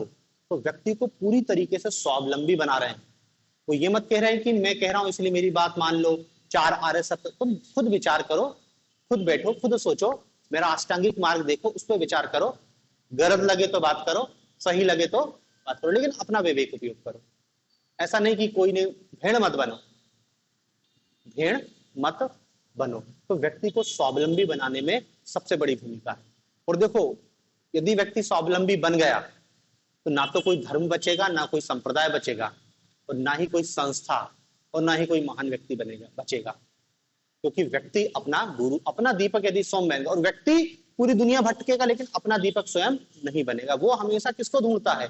बोधिसत्व को ढूंढता है कि कोई मिल जाए जो मेरे जीवन से दुखों की समाप्ति कर दे। अब भले वो कोई हो, कोई ईश्वर मिल जाए, कोई बाबा मिल जाए, कोई साधु मिल जाए, कोई सन्यासी मिल जाए, कोई जादूगर मिल जाए, कुछ ऐसा मिल जाए जो हो जाए, खुद करने से बचता है। और अपना दीपक जब तक तुम स्वयं नहीं बनोगे, तुम्हारे जीवन में समस्या रहेगी। हम क्या है, दूसरा जो कहता है उस पर ज्यादा भरोसा करते हैं कि दूसरों ने कहा ऐसा कर लो, और देखो दूसरों में सब आ जाता है, आपके शुभचिंतक भी आ जाते हैं, बाहरी व्यक्ति भी आ जाता है। अपना विवेक उपयोग करो, थोड़ी कि घर वालों ने जो कह दिया वो करने लगे।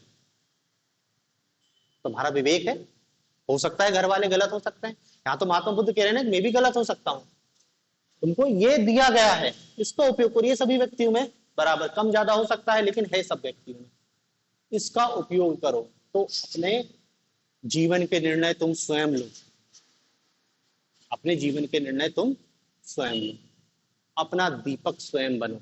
अपने दीपक स्वयं बनो मतलब अपने जीवन का अंधकार तुम स्वयं दूर करो। हम बाहर से सोचते हैं कि कोई बाहर का दीपक आएगा जो हमारे जीवन का अंधकार दूर करेगा, वैसे नहीं। तो व्यक्ति को स्वावलंबी बनाते हैं, कर्म की प्रधानता पर जोर देते हैं। अष्टांगिक मार्ग उनका पूरा कर्म प्रधान है कि व्यक्ति को कर्म पर ही फोकस करना है।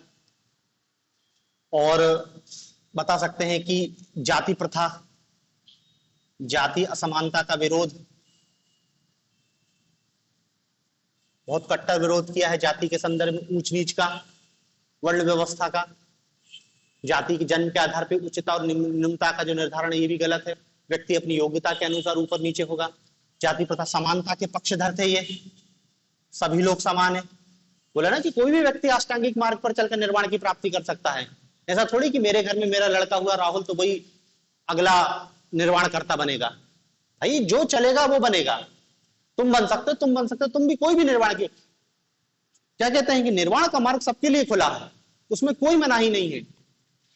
जो अष्टांगिक मार्ग पर चलेगा वो निर्वाण की प्राप्ति करेगा। करुणा की बात करते हैं, करुणा, प्रेम, अहिंसा, ये बड़े बड़े आदर्शों की बात करते हैं। सहिष्णुता,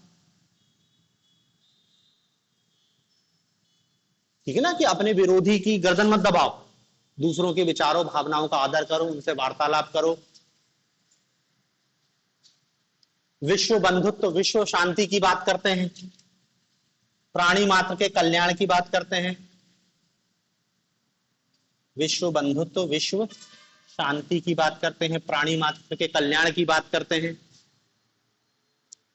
नैतिकता पर जोर देते हैं, नैतिकता या सदाचार पर जोर देते हैं।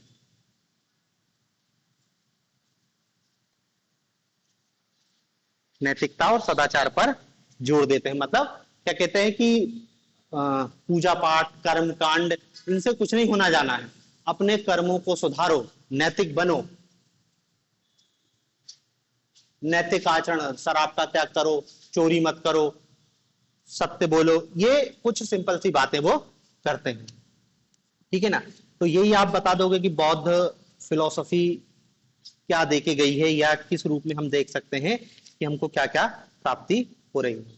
इसी संदर्भ में क्वेश्चन पूछा जा सकता है कि आप अपने जीवन में या प्रशासन में बौद्ध दर्शन को किस रूप में उपयोग में ला सकते हो। तो प्रशासन में बौद्ध दर्शन का उपयोग लाना है तो देखो, प्रशासनिक मूल्य यही तो है, एम्पैथी सिंपैथी होना चाहिए, करुणा, प्राणी मात्र का कल्याण, प्रशासन का उद्देश्य ही जनता का कल्याण करना, जनता के लिए, सहिष्णुता, ये भी महत्वपूर्ण प्रशासनिक मूल्य, प्रशासनिक अधिकारियों में सहिष्णुता होना आवश्यक है। नैतिक, प्रशासनिक अधिकारियों का नैतिक आचरण हमेशा उच्च रहना चाहिए, तो नैतिकता का। और प्रशासन में हम क्या बता सकते हैं, अष्टांगिक मार्ग, अष्टांगिक मार्ग का भी प्रशासन में उपयोग है कि हम अपनी दृष्टि को सम्यक रखें, अपने विचार सम्यक रखें। यदि हम अष्टांगिक मार्ग का पालन करेंगे तो जीवन में नैतिकता रहेगी और प्रशासन में भी नैतिकता रहेगी। कर्म की प्रधानता की बात करते हैं तो प्रशासन में भी कर्म की बात की जा रही है कि काम करो।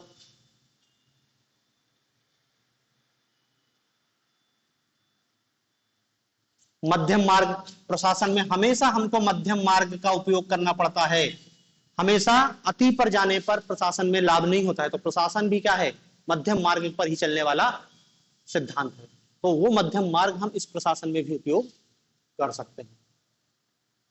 तो यही शब्द, इन्हीं सब का उपयोग करके हम क्या है, प्रशासन में उसकी उपयोगिता बताएंगे कि बौद्ध धर्म का हम प्रशासन में कैसे उपयोग कर सकते हैं। ठीक है ना।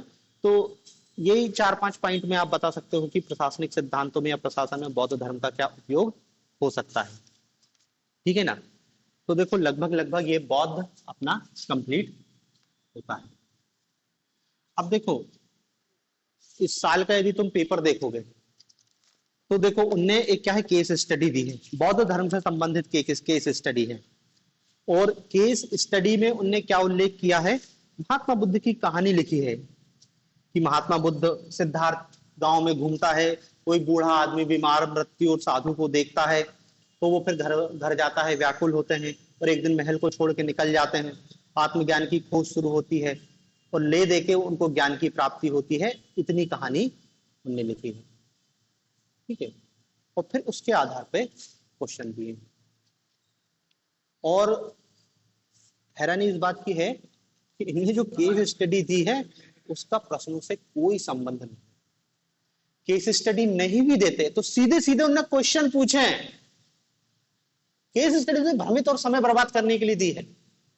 मतलब यदि व्यक्ति को बौद्ध दर्शन पता होगा तो इन प्रश्नों का उत्तर लिख लेगा, नहीं तो वो केस स्टडी पढ़ के आधे, मतलब कुछ समय तो यही लगेगा कि इनमें कैसे संबंध स्थापित करूं। मतलब केस स्टडी का मतलब यही होता है कि इस केस है, इसका आप अध्ययन करके इससे संबंधित प्रश्नों का उत्तर दो। लेकिन पता नहीं पेपर बनाने वाले के मन में क्या आया और उसने ऐसी केस स्टडी बनाई। देखो, एक तो उन्होंने क्वेश्चन पूछ लिया है कि आप बौद्ध सिद्धांतों का प्रयोग कैसे कर सकते हैं शासन में, गवर्नेंस में।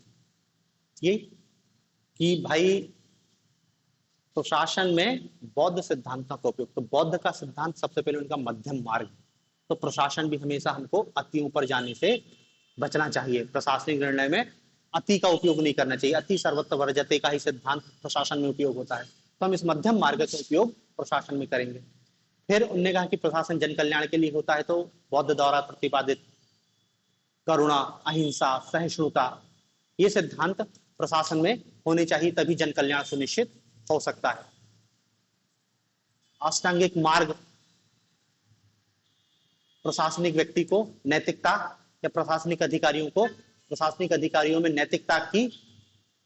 नैतिकता का संचालन करता है, इससे प्रशासन में नैतिकता आएगी। कर्म की प्रधानता, काम करने के लिए प्रेरित करता है कि प्रशासन भी हमको काम की मांग कर रहा है, और यहाँ पर भी कर्म की प्रधानता है कि व्यक्ति को अच्छे कर्म करना चाहिए। अच्छे कर्म करेंगे मतलब अच्छा काम करना है प्रशासन में, तो जनता का कल्याण होगा। तो यही इन्हीं सिद्धांतों को हमको लिखना है। मतलब उधर पर फिर अनात्मावाद जैसे सिद्धांत नहीं लिखना है। प्रतिसमुत्पाद लिख सकते हैं। प्रतिसमुत्पाद कार्य कारण, प्रत्येक घटना का कोई ना कोई कारण अवश्य होता है। प्रशासन में भी यदि कोई समस्या आती है तो हम क्या करेंगे, कारण को खोजेंगे, और कारण मिल जाएगा तो निवारण हो जाएगा। तो ऐसे 5-6 पॉइंट लिख देना था। इस केस स्टडी का इससे कोई संबंध नहीं। फिर क्वेश्चन पूछता है बौद्ध धर्म में कर्म के रूप में क्या परिभाषित किया गया है। प्रतिसमुत्पाद, कर्म के रूप में कार्य कारण संबंधी सिद्धांत कि कारण है तो कार्य होता है, तो आप कर्म करोगे उसका फल मिलेगा। अच्छे कर्म करोगे अच्छा फल मिलेगा, बुरे कर्म फल होगे। तो प्रतिसमुत्पाद को समझाना था।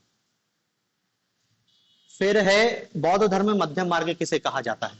अभी जो बताया ना वही मध्यम मार्ग है, कि हर स्थिति में मध्यम मार्ग, आत्मा के संदर्भ में मध्यम मार्ग है उनका, कारणता सिद्धांत में मध्यम मार्ग है उनका, क्षणिकवाद में उनका मध्यम मार्ग है। पूरी बौद्ध फिलॉसफी मध्यम मार्ग पर चलती है, तो उसी को आपको समझाना था। फिर इन्होंने क्वेश्चन पूछा है मुक्ति का मार्ग मन के अनुशासन के माध्यम से है, बुद्ध इसे कैसे समझते हैं और इसका प्रयोग करते हैं। मुक्ति का मार्ग मतलब द पाथ ऑफ लिबरेशन, निर्वाण। वो कह रहे हैं कि निर्वाण का मार्ग मन के अनुशासन के माध्यम से होता है। निर्वाण की प्राप्ति के लिए वो क्या है, अष्टांगिक मार्ग का उपयोग करते हैं, ठीक है ना। और अष्टांगिक मार्ग में क्या है, मन पे ही तो कंट्रोल है, इंद्रिय निग्रह, इंद्रियों पर ही कंट्रोल करना है कि हमको सम्यक दृष्टि विकसित करनी है, हमको सम्यक विचार लेके आना है। तो अष्टांगिक मार्ग में उन बिंदुओं को निकालना है, या सीधे सीधे बताना है कि कैसे मन को एकाग्र करके सम्यक व्यायाम करना है। सम्यक व्यायाम है ना, बताया था, मन को अच्छे विचारों से परिपूर्ण करना, बुरे विचारों को मन से निकालना। तो मन का अनुशासन ही है निर्वाण की प्राप्ति, क्योंकि निर्वाण के मार्ग में सबसे बड़ी बाधा क्या है, यही है लोभ, क्रोध, मोह, माया। और इनसे कौन है, इंद्रिय। तो इंद्रिय निग्रह करना है हमको, मन पे अनुशासन स्थापित करना है, भागना नहीं है। ऐसा नहीं कि उन्होंने कहा कि संसार, क्योंकि देखो समाधि में ने ये बताया संसार में रहते हुए भी सांसारिकता से मुक्त। दारू के ठेके पे बैठे हो, यदि आपका अपने मन पे कंट्रोल है तो नहीं पियोगे ना दारू। ऐसा थोड़ी है कि यार वो वहां बैठे थे, 4 लोग ने कहा तो मैंने पी ली। इसका मतलब क्या है, आपका मन पे अनुशासन नहीं। आप कहीं भी रहो कोई फर्क नहीं पड़ेगा, गंदगी में रह के भी आप सोने की तरह चमक सकते हो यदि आपके मन पे अनुशासन है। तो यही तो मन के अनुशासन की बात कर रहे हैं। यदि मन पे अनुशासन नहीं है, मन के घोड़े, इंद्रिय रूपी घोड़े पे अनुशासन नहीं है, तो घोड़ा तो हमेशा ढलान, तो जहां ढलान होती है वहां आपका मन खसकने लगता है।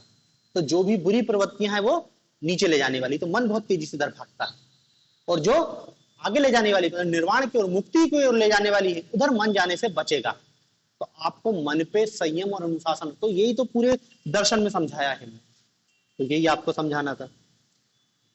मध्यम मार्ग किसे कहते हैं। अंत में देखो एक क्वेश्चन उन्होंने पूछा है, आत्मज्ञान की खोज में बुद्ध ने 4 महान सत्यों की खोज की और उन्हें सिखाया। हालांकि उन्हें बौद्धों द्वारा एक धर्म के रूप में पढ़ाया गया था। समझाइए कि इस पहलू में बौद्ध धर्म एक दर्शन है या धर्म। ये भी क्वेश्चन उन्होंने पूछ लिया है, दर्शन है या धर्म। ये भी जो फिलोसफी सब्जेक्ट पढ़ते हैं उसमें डिबेट होती है, एक अलग टॉपिक है फिलोसफी में, एक अलग टॉपिक आता है धर्म दर्शन।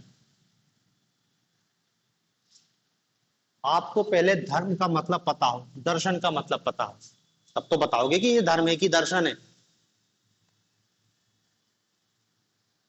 अब देखो मैं थोड़ा बहुत समझाने का प्रयास करता हूं। धर्म का अर्थ हम पहले भी थोड़ा बहुत जानते हैं कि एक तो क्या है, इसको लिया जाता है रिलीजन के संदर्भ में,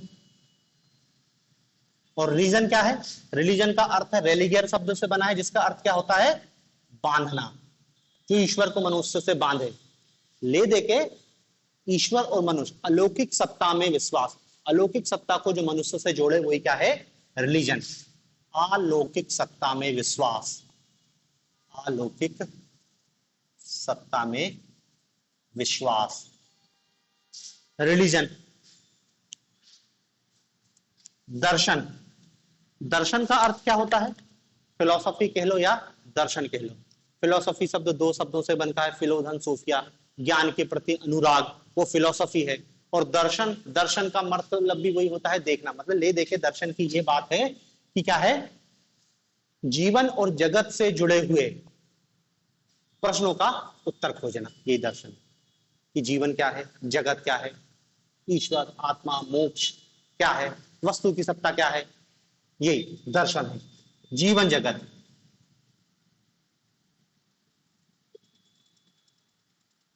प्रश्नों का उत्तर खोजना ही दर्शन है। धर्म ये है, अलौकिक सत्ता में विश्वास। अब देखो अलौकिक सत्ता में विश्वास, तो महात्मा बुद्ध ने तो ईश्वर की सत्ता को खारिज कर दिया। और धर्म के लिए जरूरी क्या है? अलौकिक सत्ता। तो महात्मा बुद्ध तो भगवान को स्वीकार ही नहीं कर रहे हैं, उन्होंने कहा भगवान भी नहीं है, ईश्वर जैसी कोई संकल्पना नहीं है। तो इस अर्थ में तो बौद्ध धर्म तो नहीं, क्योंकि उसमें ईश्वर ही नहीं बचा। लेकिन बात इतनी नहीं है, भारतीय संदर्भ में धर्म अलग रूप ले लेता, और भारतीय संदर्भ में धर्म क्या है?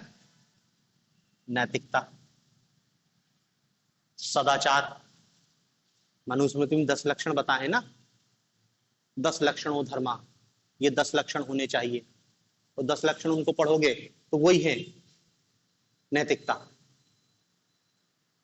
मनुस्मृति में, जो अन्य ग्रंथों में धर्म की परिभाषा की गई है कि जो धारण करता है, जो अच्छे गुणों को धारण करे वही धर्म है। मतलब वो कर्म से जोड़ा गया है, मतलब धर्म को कर्म से जोड़ा गया है कि आपका जो कर्तव्य है यदि आप उसको निभा रहे हो तो आप धार्मिक व्यक्ति, और यदि आप अपने कर्तव्य को सही से नहीं निभा रहे हो तो आप धार्मिक। पूजा पाठ से कोई संबंध नहीं, अलौकिक सत्ता से भी कोई संबंध नहीं। तो इस संदर्भ में देखा जाए तो ये तो फिर धर्म है, हाईली नैतिकता, कर्म प्रधान की बात कर रहा है, नैतिकता, नैतिक सदाचार की बात कर रहा है। धर्म भी भारतीय संदर्भ में कहता है परहित सरिस, दूसरे का हित करना ही धर्म है, दूसरों को पीड़ा पहुंचाना धर्म नहीं है। दूसरों को पीड़ा पहुंचाने से बड़ा अधर्म कुछ नहीं है धरती में। तो उस संदर्भ में बौद्ध धर्म तो एक धर्म है। और दर्शन के संदर्भ में भी भले महात्मा बुद्ध ने जीवन जगत के संदर्भ में ज्यादा नहीं बताया, लेकिन महात्मा बुद्ध के अनुयायियों ने तो बताया है। तो देखो ये प्रश्न मैं आपको, अब वो तो हो गया पेपर, करना यही था कि पहले बताओ धर्म क्या होता है, दर्शन क्या होता है। फिर ये बताओ कि यदि धर्म, हम बौद्ध को धर्म माने या दर्शन माने, ये इस चीज पर निर्भर करता है कि तुम धर्म की परिभाषा क्या ले रहे हो। यदि धर्म की ये परिभाषा ले रहे हो रिलीजन के संदर्भ में, तो कह सकते हो कि बौद्ध धर्म धर्म ना होकर एक दर्शन है। लेकिन भारतीय संदर्भ में यदि धर्म की परिभाषा लिख रहा हो तो बौद्ध धर्म धर्म भी है और दर्शन भी है, दोनों है। क्योंकि महात्मा बुद्ध के अनुयायियों ने इसमें बहुत सारी तत्व मीमांसी घटनाओं को जोड़ दिया, ठीक है ना। तो वो पूरी केस स्टडी है, लेकिन वो पूरी केस स्टडी क्वेश्चन से कोई संबंध नहीं है।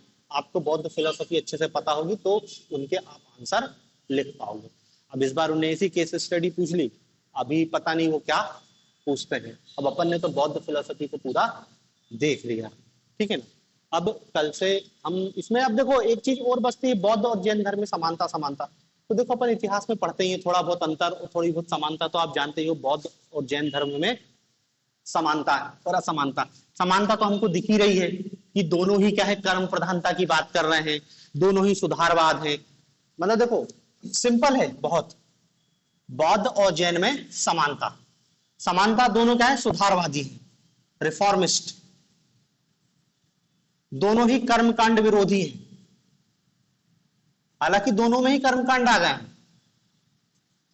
दोनों में ही कर्मकांड आ गए, लेकिन दोनों ही विरोधी हैं। दोनों ही कैसे हैं, नास्तिक हैं, अनीश्वरवादी हैं, दोनों ही कर्म प्रधान हैं। दोनों ही जीवन का परम लक्ष्य मोक्ष को मानते हैं, निर्वाण कह लो, केवल कह लो, ठीक है ना। आम आदमी का दर्शन मानव कल्याण की बात करते हैं, दोनों ही नैतिकता पर जोर देते हैं, नैतिक आचरण पर जोर देते हैं, सत्य, अहिंसा, ब्रह्मचर्य, इन्हीं पर जोर देते हैं। ये समानता के बिंदु हो गए। असमानता, तो पहला तो आत्मा संबंधी विचारों में असमानता है। जैन दर्शन देखा ना, जीव और आत्मा, ये अनात्मा। तो आप बताओगे आत्मा संबंधी विचारों में डिफरेंस है दोनों में।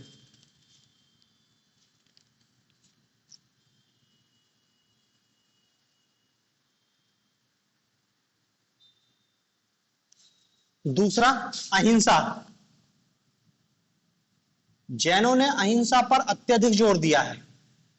महात्मा बुद्ध ने भी अहिंसा का प्रयोग किया है, लेकिन थोड़े लिबरल ढंग से किया है। अहिंसा मतलब ये थोड़ा सा उदारवादी हो गए, ये एकदम कट्टर है अहिंसा के प्रति कि किसी भी स्थिति में हिंसा नहीं होनी चाहिए। तीसरा, निर्वाण प्राप्ति के साधन में अंतर करते हैं। निर्वाण प्राप्ति के साधन में अंतर, ये क्या, महात्मा बुद्ध मध्यम मार्ग की बात, अष्टांगिक मार्ग की बात करते हैं, और ये क्या करते हैं, अति कठोर मार्ग है इनका, काया कलेश, अत्यधिक कठोर, प्रताड़ित करो।